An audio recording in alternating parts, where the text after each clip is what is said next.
মামুন, শুনলাম তুই তো ক্লাসের ভালো ছাত্র, 1 নম্বরে আবার স্কুলে ফার্স্ট করস। কত চল চল চল কবিতার লেখক কে? তো ভাই আমার মন নাই। আচ্ছা তুমি কোশ্চেন দিয়ে এটা কি? আরে বুকা, আমি তো জানি, কিন্তু তোর প্রশ্ন করতেছি, কতই তোর কি জ্ঞান নাই আমি জানি। এটা ভাই আমার মন নাই, তুমি কও। তুই কেমন জ্ঞান হইলি? তো পরীক্ষাত কেমনে ফার্স্ট করে আসছ? মনে নহল টল করে ফার্স্ট করে আসছ। আর তুমি না, তোমার তো বেশি আমার জ্ঞান আছে। তুমি তোমার তো বেশি আমার জ্ঞান আছে। ওইয়া তোর যে জ্ঞান না, পরীক্ষাত মানে দেখে দেখে লেখা ফার্স্ট করছ, তোর তো জ্ঞান আমার তোমার আছে। তো বেশি। আসসালামু আলাইকুম।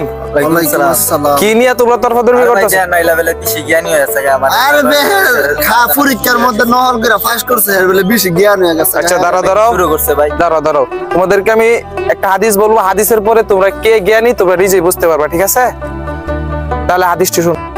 ইমাম সাফাইদ রাদিয়াল্লাহু তাআলা আনহু বর্ণনা করেন, সেই হলো প্রকৃত জ্ঞানী ব্যক্তি যে দুনিয়াকে পরিত্যাগ করে, দুনিয়া তাকে পরিত্যাগ করার পূর্বেই, কবরকে আলোকিত করে, কবরে বসবাস করার পূর্বেই, প্রভুকে সন্তুষ্ট করে, ওর সাথে সাক্ষাৎ লাভের পূর্বেই, এবং সেই ব্যক্তি যারা নিজের নামাজের আগে জামাতের সহিত সালাত আদায় করে ও নিজের হিসাব নিজেই গ্রহণ করে হিসাব দিবে তার হিসাব গ্রহণ করার পূর্বেই। এখন বল তোরা দুজনের মধ্যে কে বেশি জ্ঞানী?